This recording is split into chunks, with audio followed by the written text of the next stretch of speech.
Esa mañana, algo en el aire sabía a despedida.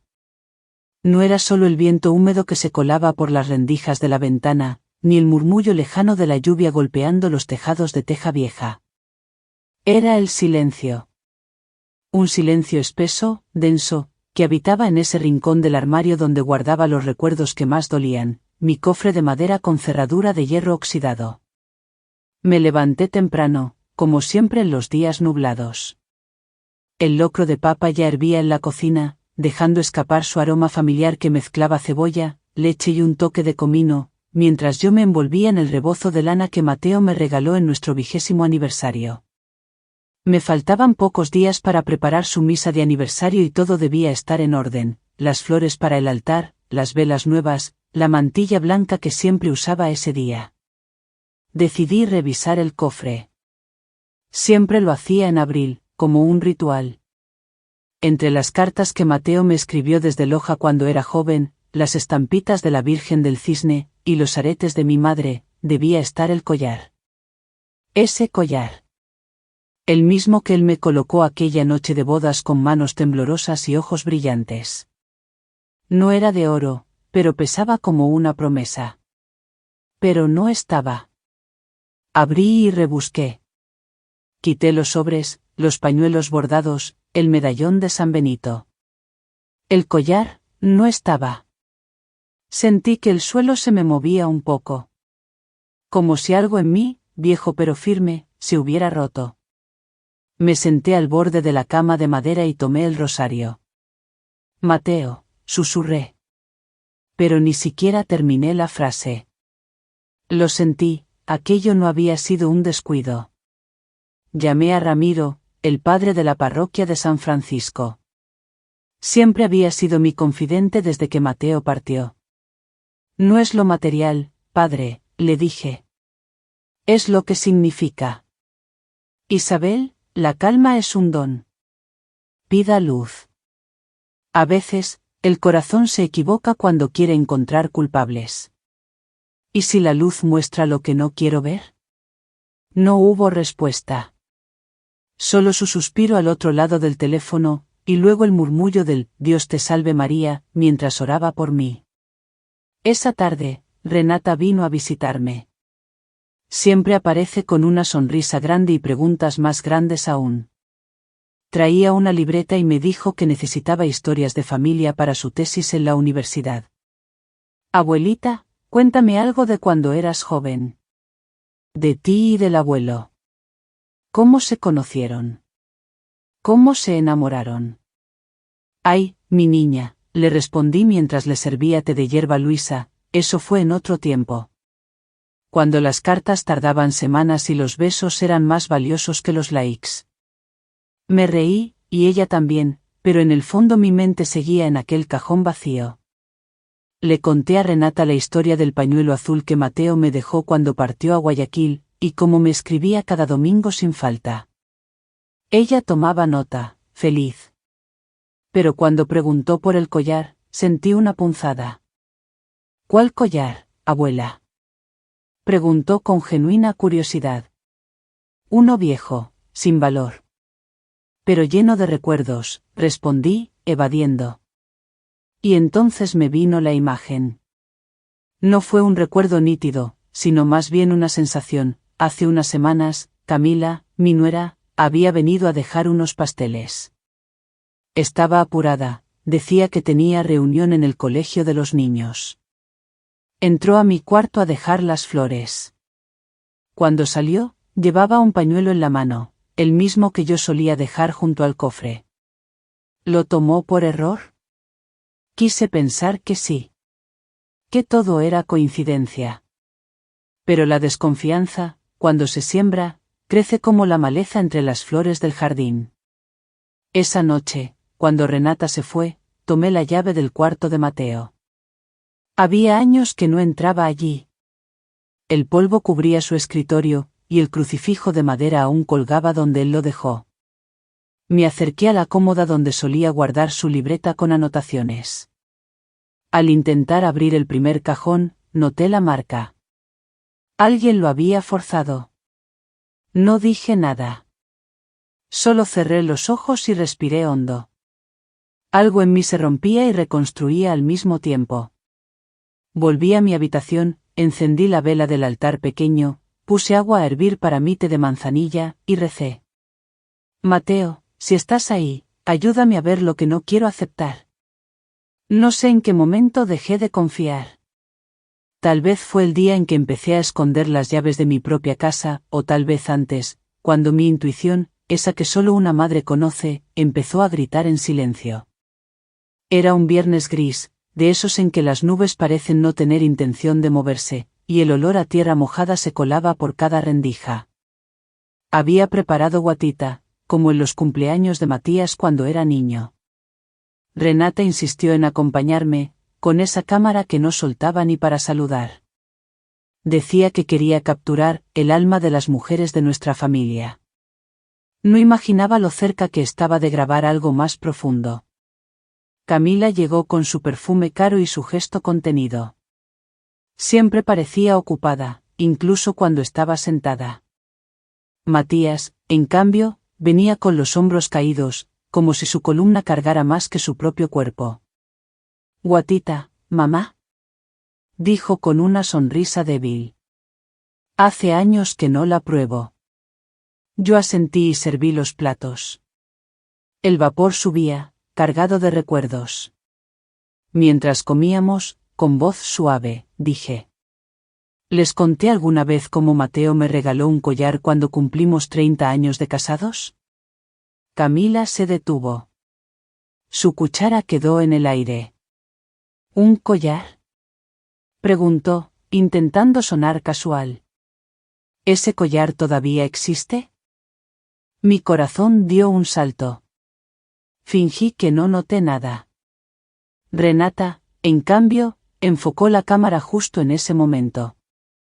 Noté su ceja levantada, como si oliera algo fuera de lugar. Claro que sí, respondí. Lo guardaba en una cajita azul, junto con los aretes. Era más promesa que joya. Después de comer, Matías se ofreció a ayudarme a lavar los platos, algo que rara vez hacía. En la cocina, mientras corría el agua, sacó un sobre de su chaqueta y lo deslizó hacia mí. Mamá. Encontré esto en el buzón del consultorio donde trabajo. No sé cómo llegó allí. Dentro había una fotocopia, una transacción de venta de oro, a nombre de Isabel Ramírez.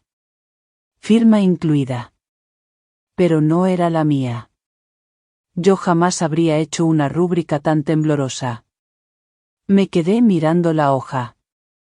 No por la pérdida, sino por la traición. Había dado todo por mis hijos. ¿Y ahora esto? Esto no es mío, susurré. Matías tragó saliva. Sus ojos se humedecieron. Lo sé, mamá. Lo siento.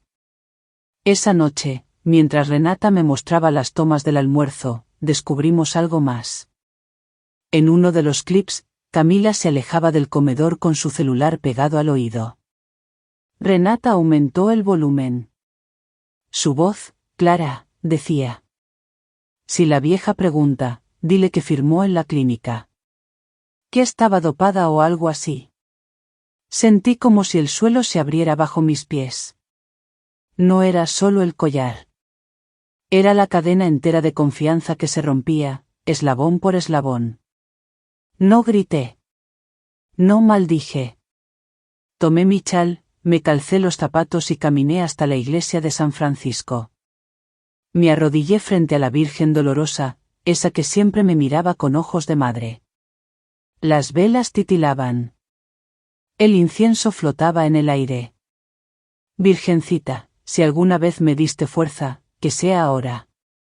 No para castigar, sino para ver con claridad lo que mi corazón no quiere aceptar. Y así, en silencio, supe que esto apenas comenzaba. Yo era joven cuando aprendí a mentir para proteger. Mentiras piadosas, decía mi madre. Pequeñas sombras para no herir con la verdad.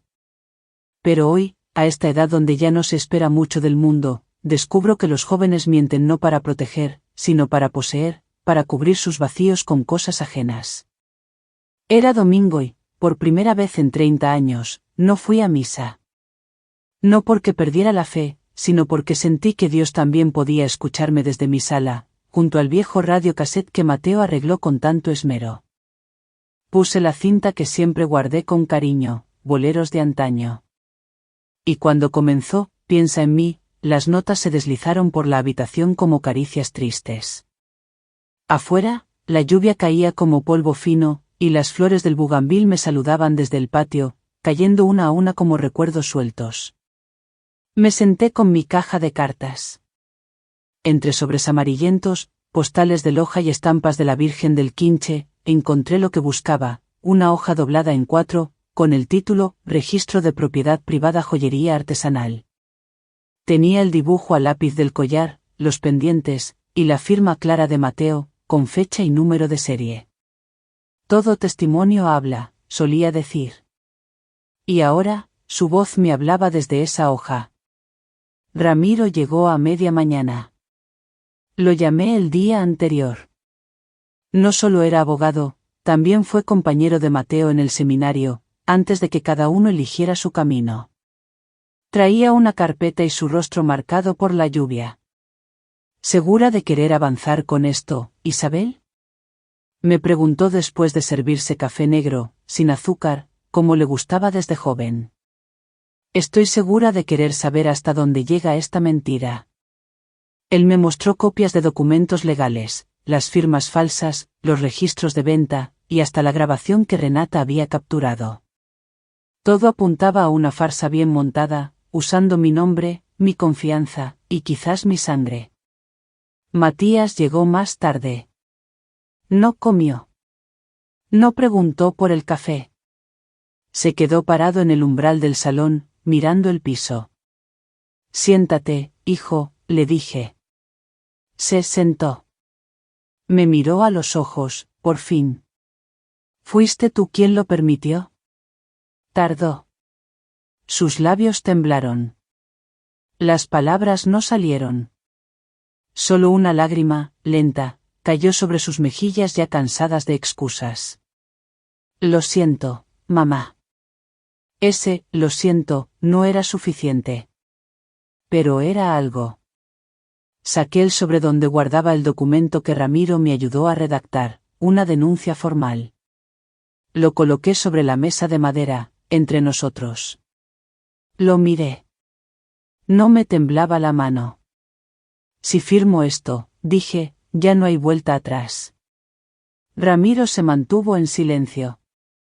Matías también. Solo la lluvia, insistente, respondía con su ritmo en los cristales. Me levanté. Caminé hacia el altar pequeño, donde siempre encendía una vela por Mateo. Tomé una nueva, blanca, y la prendí. Su luz bailó tímidamente, proyectando mi sombra en la pared. En ese reflejo, me vi distinta. Más vieja, sí. Con arrugas que antes no notaba. Pero también más firme. Como si cada grieta fuera ahora una armadura. Volví al salón. Tomé el bolígrafo. Miré a Ramiro y dije. Lo haré. No por oro. Sino por no desaparecer yo. Porque si una mujer calla ante el robo de su historia, ¿qué le queda? El silencio es la muerte lenta del alma. No sé qué fue peor, que se supiera la verdad, o que todos fingieran no haberla escuchado. En mi juventud, creía que el dolor más grande era el silencio de la traición. Hoy aprendí que hay algo peor, el murmullo disfrazado de respeto, esa cobardía envuelta en sonrisas piadosas. Era el primer domingo de mayo, el día que cada año dedicamos a la memoria de Mateo. La misa en San Francisco siempre era una ceremonia íntima, sencilla, con flores frescas y cánticos que él tanto amaba. Pero esa mañana, todo estaba empañado por una presencia incómoda, el periódico, El Comercio, que en su página 7 titulaba con letras frías y crueles, anciana denuncia a su nuera por robo de joyas familiares. Entré a la iglesia vestida de negro, con la mantilla blanca que Mateo me compró en Loja. Caminé erguida, sin mirar los ojos de nadie. Pero los susurros eran cuchillos. ¿Será cierto? ¿Camila, la esposa de Matías? Pobre señora Isabel. Los bancos crujían, no por el peso de los fieles, sino por la incomodidad. El padre Rodrigo, al notar el revuelo, acortó su homilía. Habló de la justicia divina, de cómo las verdades ocultas no se pudren, sino que germinan. Después de la misa, al salir, Camila me esperaba junto al portón. Sus ojos ardían, pero su voz era baja, firme. ¿Cómo pudiste hacernos esto? ¿A tu propia familia? ¿Yo? Respondí. Yo solo dije la verdad. El escándalo lo hizo quien mintió. Matías intervino. Su voz temblaba. Mamá, por favor. Esto ya se salió de control. La gente habla. En el trabajo nos miran raro. La gente siempre habla, dije sin levantar la voz. Lo importante es lo que uno puede sostener cuando se calla. Camila se acercó más. Me miró con rabia. Esto no va a quedar así. Estás destruyendo a tu hijo. Yo la miré. No con odio, sino con una tristeza que me agrietaba el pecho. Yo te abrí mi casa. Tú me abriste la caja fuerte. Renata, que hasta ese momento se había mantenido en silencio, se acercó con su celular. En la pantalla, un mensaje capturado días antes: véndelo ya. Ella ni se da cuenta. El remitente, Camila. Camila palideció. Matías cerró los ojos, como si quisiera desaparecer. Y yo sentí que el aire se volvía espeso, irrespirable. El padre Rodrigo se acercó con paso lento. Tocó mi hombro y dijo en voz baja: el perdón no exige olvido, Isabel. Pero la justicia sí pide voz. Asentí. No tenía fuerzas para más. Solo quería irme. De vuelta a casa, preparé el seco de pollo como lo hacía Mateo, con cebolla roja, ají, cerveza negra y ese toque de culantro que tanto amaba. La mesa estaba servida, el mantel bordado por mi madre, las velas encendidas. Pero nadie comió. Camila se fue sin despedirse. Matías bajó la mirada todo el almuerzo. Renata picoteó el arroz sin ganas. Y el viejo radio del vecino dejó escapar un bolero antiguo, uno de esos que hablaban de corazones rotos y promesas rotas. Yo me senté. Miré cada plato intacto. El olor era perfecto. Pero el sabor se había ido. Como la confianza. Miré a Matías, y le dije: si no puedes decir la verdad, al menos deja de esconderla. Y me levanté, dejando el tenedor sobre el plato. En ese momento, supe que ya no había marcha atrás. Algunos piensan que heredar es tener casas, joyas, tierras. Pero yo, que he vivido más pérdidas que fiestas, aprendí que heredar también es recordar quién fuiste, y quién decidiste no ser. Esa tarde, el aire olía a tierra mojada. La lluvia había cedido paso a una brisa templada, y yo aproveché para podar los rosales y recoger flores de bugambilia. Era mi ritual silencioso cada vez que el recuerdo de Mateo pesaba demasiado. Con las flores, hacía un pequeño círculo junto a su retrato, como si eso pudiera mantenerlo más cerca. Ramiro había enviado a Camila una notificación legal esa mañana, una exigencia clara de devolución del collar, disculpa escrita y retirada definitiva de mi casa. 3 condiciones. Claras, justas. Para evitar el juicio público que ella tanto temía. La respuesta llegó antes del atardecer. No con flores, no con disculpas, sino con veneno. ¿Y qué más quiere? ¿Mi sangre? Me espetó, con una sonrisa amarga. Usted ya me quitó todo lo que tenía.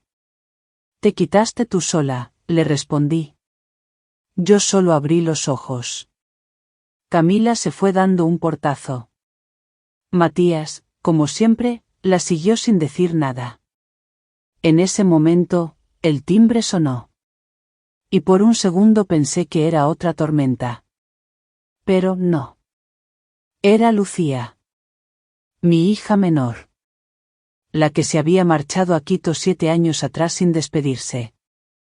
La que dejó de llamarme mamá en sus correos. Allí estaba, con su cabello corto, los ojos cansados, y una serenidad que me golpeó más que cualquier palabra. ¿Puedo pasar?, preguntó. No dije nada. Solo abrí la puerta y la dejé entrar. El pasado cruzó el umbral con ella. En la cocina, mientras servía té de canela, Lucía habló. Andrea murió el año pasado. Cáncer. Sentí un nudo en la garganta. Andrea. La mujer con la que Lucía compartió su vida. La mujer que yo no supe aceptar. Mi silencio de entonces fue una sentencia. Lo siento, murmuré. No vine por eso, dijo, mirando el mantel bordado. Vine porque Renata me llamó. Me contó todo. Quise justificarme, explicarle. Pero no lo hice. Porque había momentos en que el amor no se decía, se ofrecía. Me acerqué, abrí los brazos, y la abracé. Por primera vez en 7 años. Y ella, me abrazó de vuelta. Lloramos. No por el pasado, sino por la esperanza de que el presente aún pudiera salvarnos. Más tarde, mientras organizaba los papeles del juicio con Ramiro, Matías regresó. No dijo nada. Solo puso un sobre la mesa y salió. Dentro, los títulos de un terreno en Loja. A mi nombre. Un regalo. O una disculpa muda. Esa noche, Lucía me acompañó en el altar. Encendimos una vela por Mateo. Y entonces, sin decir palabra, sacó de su bolso un sobre. Dentro había una foto vieja. Mateo, yo, Lucía pequeña. Y al reverso, una frase escrita con letra apurada. La familia no se elige. Pero se defiende. Era letra de Renata. Mis manos temblaron. No de rabia. De gratitud. Fui al dormitorio. Abrí el cajón que no tocaba desde la muerte de mi suegra. Allí, envuelto en lino, aún reposaba el rosario antiguo. Lo tomé. Y volví. Se lo puse en la mano a Lucía. Esto me dio fuerza cuando sentí vergüenza. Ahora, es tuyo. Lucía no respondió. Solo lo apretó contra su pecho. Y en su mirada vi algo que creía perdido, confianza. No gané. Pero tampoco perdí. Lo que hice fue, sembrarme de nuevo. En el mismo lugar donde me deshojaron, donde creí que ya no quedaba raíz. Esta vez, con menos miedo. Con más verdad. Era un domingo de junio. De esos que huelen a fruta madura, a pan recién hecho y a tierra húmeda. Desde temprano, los puestos del mercado de flores cantaban en colores, claveles rojos, lirios amarillos, rosas blancas y bugambilias. Muchas. Como si el universo supiera lo que significaban para mí. La casa también olía diferente. A manzanilla, a locro recalentado, a esperanza. Y a jazmín, que Lucía había traído del jardín del convento donde alguna vez pensó refugiarse. Camila llegó sin anunciarse. Abrió el portón con la llave que aún guardaba, cruzó el patio con pasos firmes pero mirada esquiva. Llevaba una caja envuelta en tela beige. Me la extendió sin decir palabra. Yo la tomé. Y ella se fue, sin saludar, sin mirar atrás. No sentí alivio. Sentí algo más grande, dignidad. Abrí la caja con manos firmes.